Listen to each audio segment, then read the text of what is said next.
Talk me through how necessity is driving innovation for the Internet of Things. The consumer requires innovation simply because they're pretty much fed up of heart rate detection, activity tracking, sleep tracking, those kinds of independent functions that are basically silos of information and data.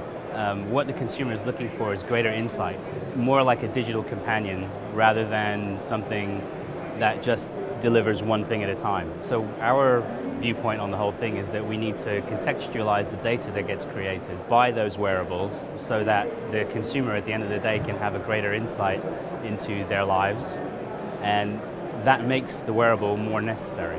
What industries will be revolutionized and how? In the smart home, there are many companies around, such as Nest in the US and British Gas Hive in the UK, that are really putting together a solution that allows the consumer, homeowner, to balance cost and comfort. By that I mean cost of utilities, electricity, gas, etc., and also the ability to control your own climate or lighting within your own home. In terms of smart building, all of the enterprises that are out there are looking to really focus on cost reduction and also be green. What innovation is soon to be released and what needs are these responding to?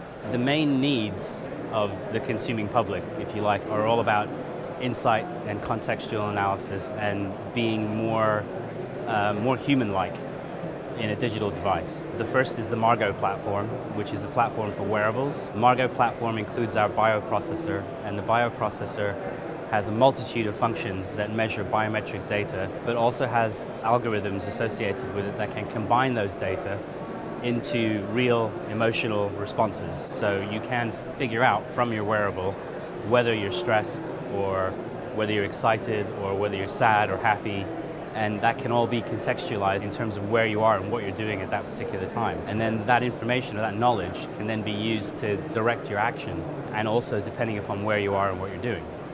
The second platform is our CCP platform, which is the contactless companion platform, which is effectively democratizing wearable commerce. So instead of having different systems, one system for payment, one system for transport, one system for hotel access or for car access, all of this can be done now on a single standardized platform based on Cypress. How would you say the data created by wearables and the Internet of Things will be collected and stored? The way that data is being collected has always been a problem. Data, ever since the Internet has been born, has been growing at leaps and bounds. And now everybody is moving towards infrastructure in the cloud, so data centers are becoming much more important. The way it's going in the future is that more and more, for example, enterprises or consumers will start to offload their data onto these cloud-based services that are hosted on data center infrastructures. And that's only going to continue.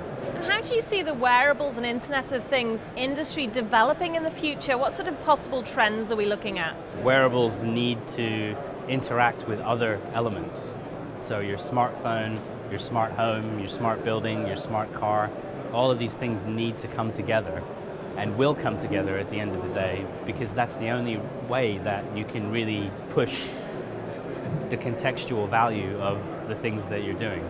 Thanks for watching. For more videos from our new economy, please subscribe.